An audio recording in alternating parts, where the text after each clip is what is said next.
Shalom, kita ketemu lagi ya di Biblecast kita hari ini. Kita sudah seri 84 saudara. Saya juga bingung ya. Wow, panjang sekali, kita hampir 2 tahun lebih kita belajar ini. Ya, sambil mengingat kembali latar belakang kitab ini ya. Kitab Kejadian itu kata kuncinya pilihan ya. Kitab Keluaran kata kuncinya penebusan ya. Kitab Imamat kata kuncinya pengudusan, penyucian. Kitab Bilangan kata kuncinya persiapan. Nah, itu sebabnya kita belajar kitab Ulangan itu. Musa akan meninggal sebelum bangsa Israel masuk, dan Tuhan berkata, Musa, kamu nggak boleh masuk karena pemberontakan ya.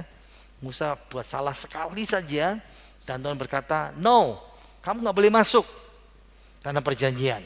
Dan kitab Ulangan ini mencatat ya kata-kata terakhir Musa dalam 4 khotbah Musa. Jadi pendengarnya itu generasi baru. Ini anak-anak yang umur 20 tahun ke bawah yang orang tuanya berkata, kami akan mati kalau kami pergi masuk ke negeri itu, bangsa ini besar-besar.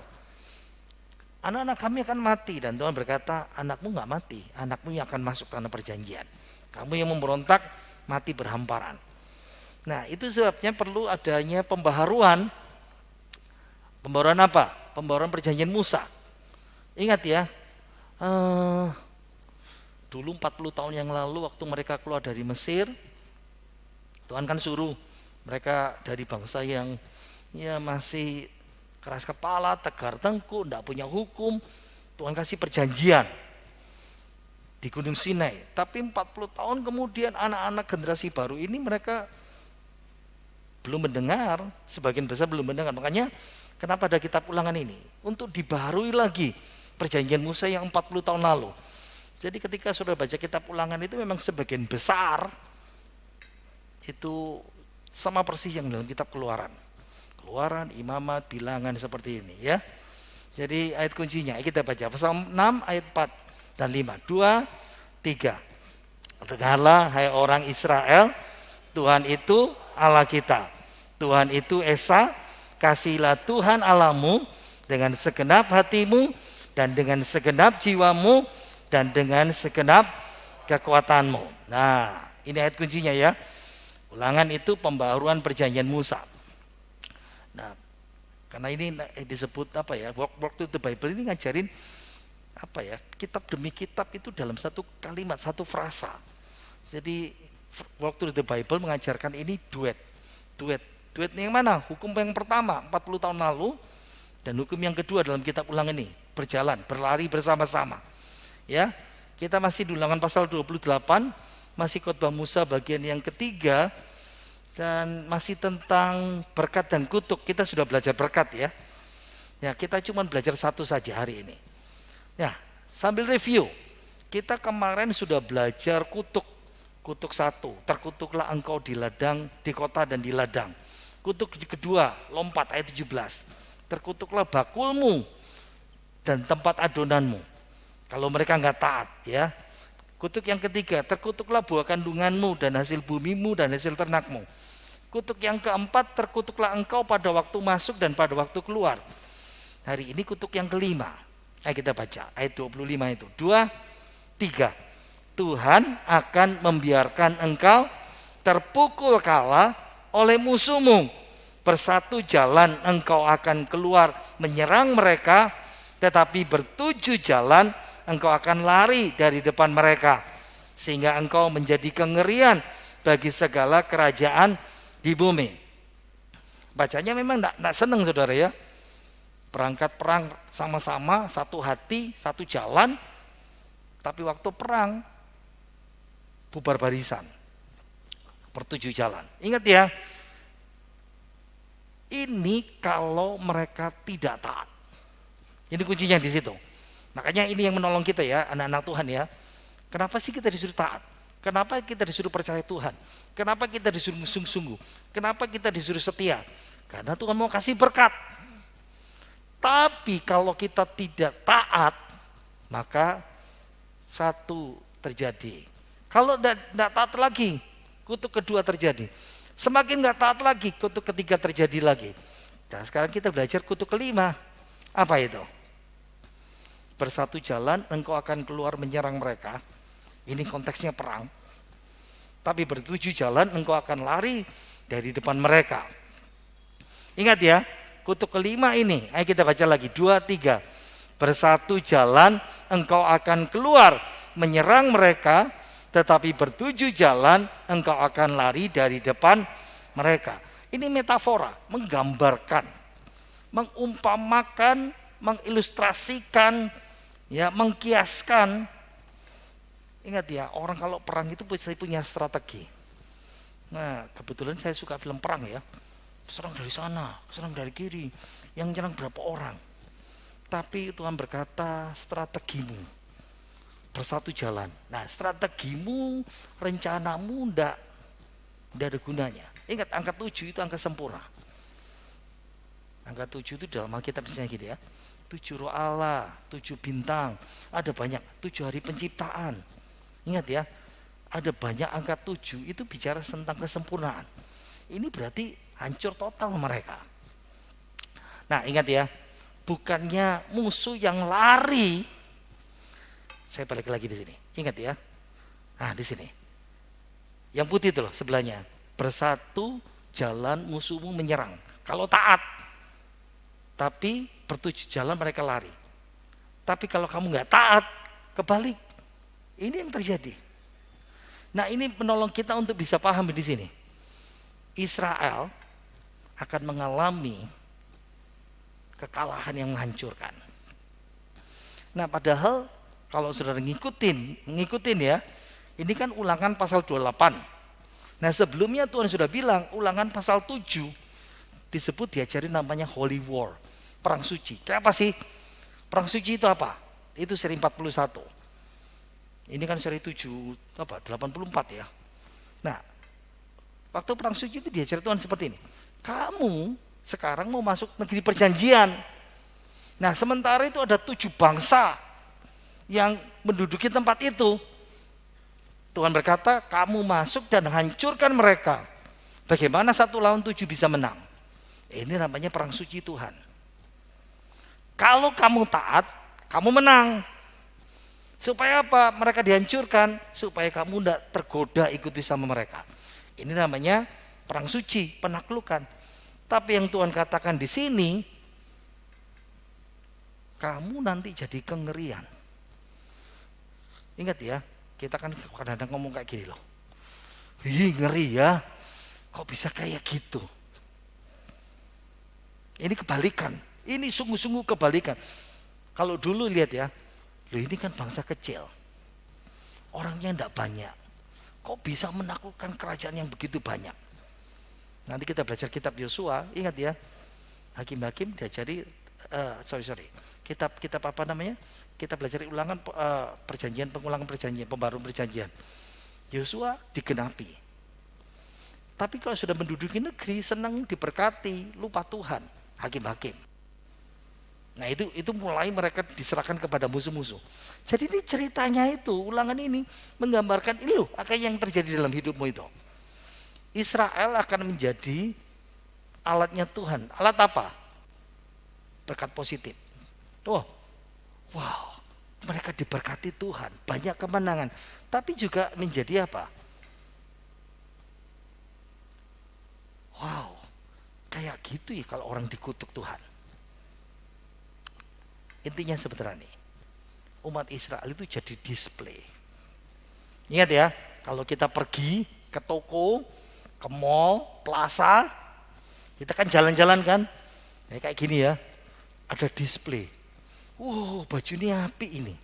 Kita masuk, kepingin lihat. Tapi ini sama, kamu kalah perang, itu seperti display. Di mana semua orang lihat, kamu dikutuk sama Tuhan. Ingat ya, ini seperti dua mata pisau. Kalau kamu sungguh-sungguh, kamu jadi display, bangsa-bangsa lihat, wow, ini umat yang diberkati Tuhan. Tapi kalau kamu nggak taat, wow, ini bangsa yang dikutuk Tuhan. Tarik lagi ya.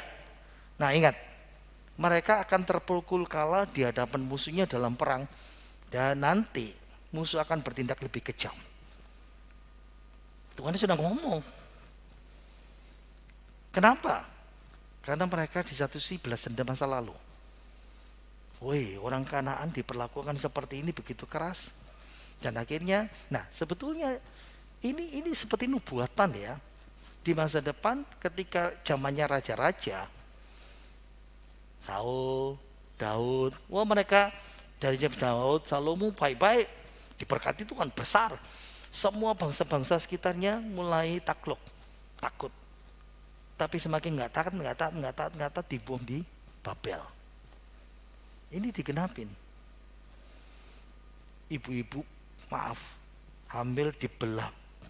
Serius, Asyur itu rajanya belah perut wanita hamil. Para bayi dikeluarkan, bayi-bayi yang besar setahun 2 tahun dibanting di batu. Itu kenyataan itu. Itu kenyataan sejarah. Wah, mengerikan sekali. Ayat 26, ini ngeri. Ayo kita baca 2, 3. Mayatmu akan menjadi makanan segala burung di udara serta binatang-binatang di bumi dengan tidak ada yang mengganggunya. Saya cari gambarnya karena saya tahu ceritanya. Ini upacara pemakaman di Tibet. Serius ya. Jadi orang Tibet itu percaya bahwa mayat itu tidak ada gunanya. Makanya mayat itu mesti digeletak di padang. Nanti burung-burung nasar itu datang dan makan. Nah, serius itu. Bagi kita kan tidak ilok ya, kita orang Jawa ya. Gak bener ini.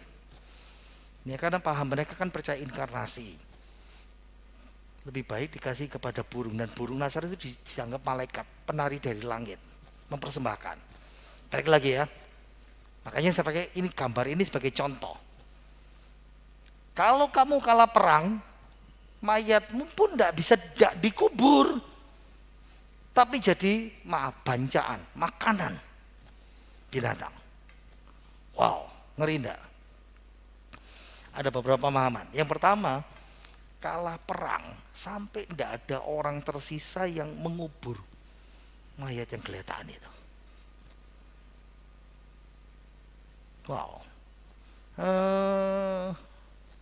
Sekarang lagi perang Ukraina Rusia ya.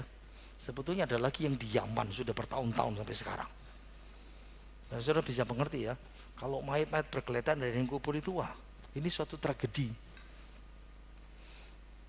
Bagi orang Israel, orang Timur, kita sama seperti orang Timur. Kalau ada mayat dibiarin kayak gitu, wow, itu tragedi sekali ya. Makanya lihat ya, Goliat dulu waktu perang sama Daud. Goliat berkata, hadapi aku akan memberikan dagingmu kepada burung-burung di udara dan binatang-binatang di padang. Itu penghinaan, itu kutukan. Nah makanya balik lagi firman Tuhan ini. Bagi dunia timur, itu yang dipandang. Kalau Tuhan mengutuk mereka, ini yang terjadi. Wow. Pada zaman Raja Daud, lihat gambar ini ya. Kalau sudah lihat ini ada beberapa orang, ada 7 orang keturunannya Raja Saul. Nah pada waktu dulu Raja Saul dan keluarganya, family-nya melekat hutang darah. Orang Gibeon kan kerjasama sama Israel. Tapi pada zaman Saul dibunuh. Dan itu membawa malapetaka. Makanya Daud lalu berikan 7 keturunannya kepada orang Gibeon, keturunan Raja Saul. Dan mamanya namanya Rispa nunggoi 5 bulan jasad anaknya supaya tidak dimakan burung dan makan binatang buas. Nah itu namanya kutuk itu. Baru kutuk atas tanah di Israel diambil sama Tuhan. Baru kita paham ayat ini. Paham ya? Mayatmu akan menjadi makanan segala burung di udara. Ada referensi tambahan. Ini secara eskatologis, tadi saya katakan. Kamu akan mati bergelimpangan tapi tidak ada yang kubur. Dan ini kehilangan perkenanan Tuhan. Wah ini tidak menyenangkan ya. Kalau Tuhan sudah tidak berkenan, kita tidak mengalami sesuatu hal-hal yang manusiawi itu seperti ini. Dan ini membuat kutukan Allah itu membuat orang Israel begitu menjijikan. Sebetulnya sederhana seperti ini, tapi ingat ya, 2-3 seri yang lalu saya katakan seperti ini. Kalau di hukum yang pertama di kitab Keluaran, penjelasan berkatnya banyak. Tapi di sini penjelasan kutuknya lebih banyak. Kenapa? Memperingatkan mereka, jangan sampai seperti ini. Makanya dalam penjelasan selanjutnya ayat 27, kita baca 2-3. Tuhan akan menghajar engkau dengan bara Mesir, dengan borok, dengan kedal, dan kudis yang daripadanya engkau tidak dapat sembuh. Bara kita jadi ingat ya, ini tulah ke-6 di Mesir, bara pada manusia. Ayat 8, 2-3. Tuhan akan menghajar engkau dengan kegilaan, kebutaan, dan kehilangan akal. Kalau kita ketemu orang gila, sudah bisa bayangin ya. Ayat 29, 2-3. Sehingga engkau meraba-raba pada waktu tengah hari, seperti seorang buta meraba-raba dalam gelap. Perjalananmu tidak akan beruntung, tetapi engkau selalu diperas dan dirampasi dengan tidak ada seorang pun yang datang menolong. Makanya penjabarannya panjang. Engkau akan terima penyakit fisik dan mental yang dialami di Mesir. Langsung nyantol. Apa yang mereka alami dulu. Dulu Tuhan pada hukum mereka, menyerang Mesir, dihukum, bisul, bara, kebingungan. Nah sekarang dibalik. Dulu dilakukan kepada Mesir supaya Israel bebas. Sekarang Tuhan katakan hukuman itu kembali kepadamu sendiri. Seperti ini. Ingat ya, sementara waktu mereka dikejar, mau menyeberang, waktu nyeberang, tentara Mesir nyusul. Tuhan bikin tentara Mesir penuh kebingungan. Makanya keretanya habis binasa. Ditenggelamkan oleh Tuhan. Tapi sekarang dibalik. Kalau hal-hal yang seperti ini terjadi, ingat-ingat ya. Siapa yang dikasih banyak, diberkati banyak, dituntut banyak.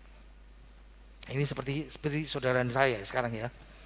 Kita kan suka ngomong sama Tuhan, Tuhan berkati saya. Tuhan jadikan aku selalu berkat. Tuhan pakai saya.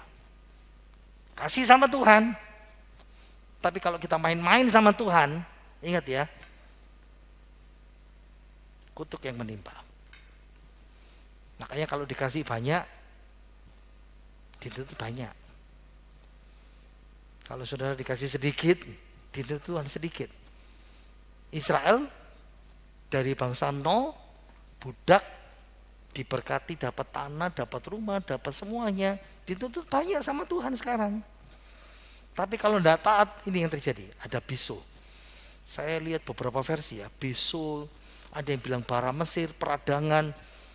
Nah, ini mungkin pembengkakan yang parah seperti itu. Lihat ya, apalagi dalam NASB itu wasir. New King James mengatakan tumor. NSV itu borok. Ada yang berkata luka, pembengkakan di pangkal paha. Ada yang berkata ini gejala dari wabah. Wow. Banyak sekali ya. Ada lagi bahasa dari kita lihat keropeng yang kita dengar. Kudis, luka mendidih, kedal. Ini makanya saya bingung apa sih kedal itu. Oh ternyata kayak keropeng, kayak kudis, luka mendidih. Ada iritasi yang disebabkan tungau. Saya bingung lagi, tungau itu apa? Dan saya temukan tentang tungau itu ya. Tungau itu bukan tumor ya.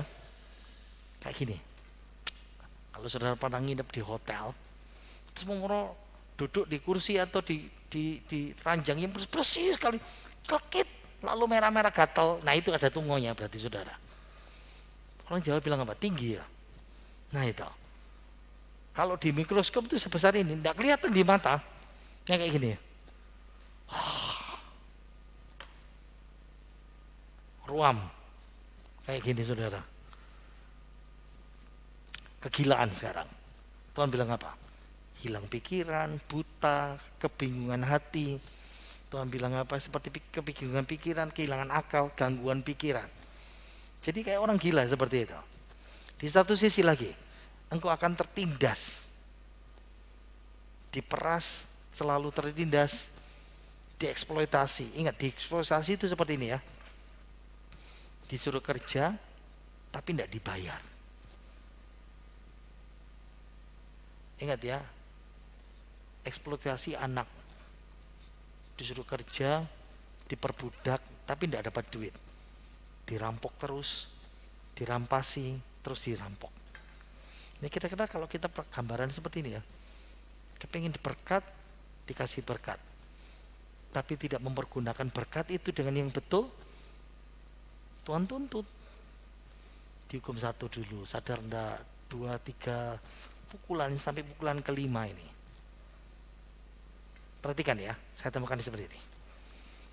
Penghakiman Tuhan itu tidak bisa menjangkau pikiran.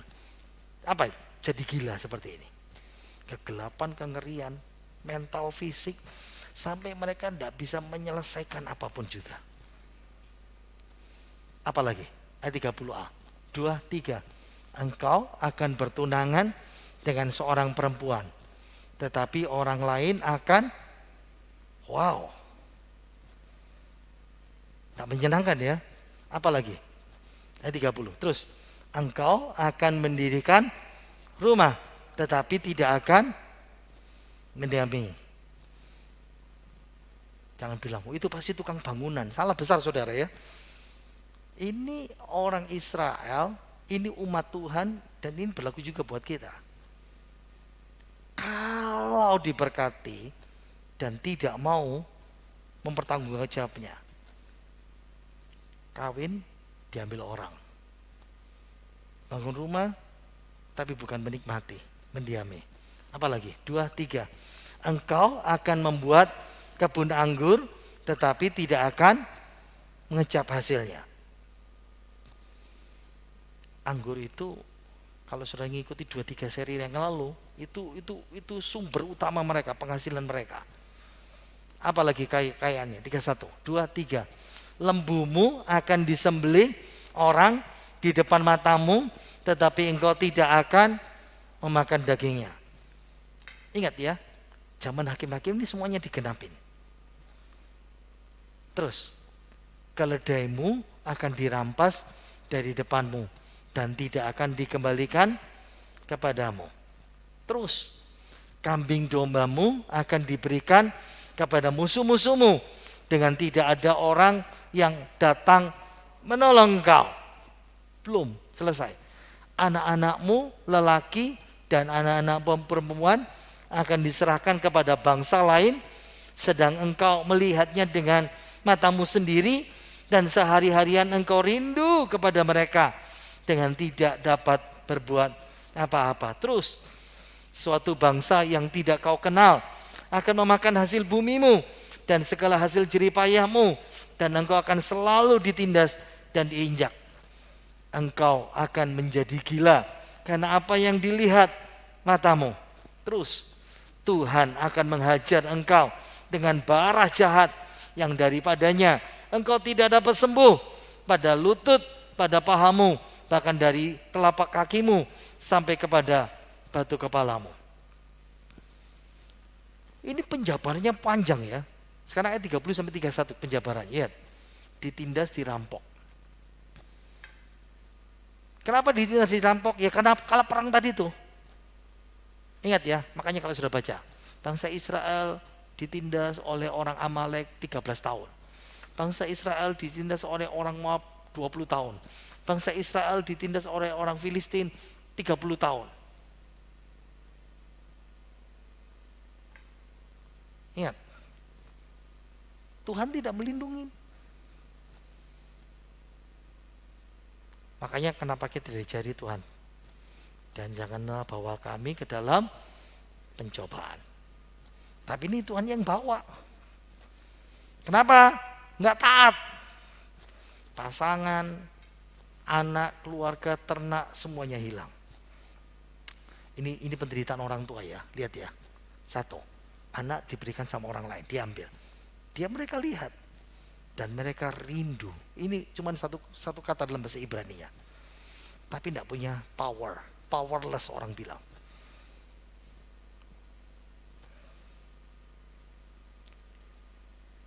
Harta diambil, pasangan diambil, ternak diambil, kekayaan diambil, mereka sembunyi.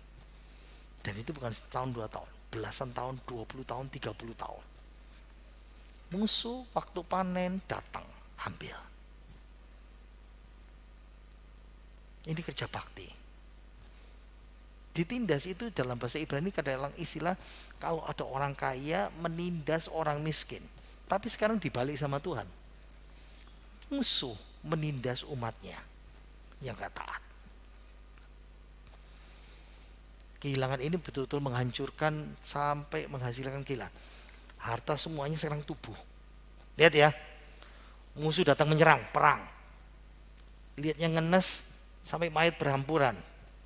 Sekarang harta, makanan, anak diambil sama musuh. Sekarang jadi gila. Kenapa? Karena tidak ada solusi.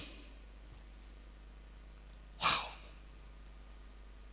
Dari telapak kakimu sampai batu kepalamu itu bicara penyakit. Yang gak sembuh-sembuh seperti itu. Lihat ya. Kita baca lagi. 2, 3. Tuhan akan membawa engkau dengan raja yang kau angkat atasmu itu kepada suatu bangsa yang tidak dikenal olehmu dan oleh nenek moyangmu.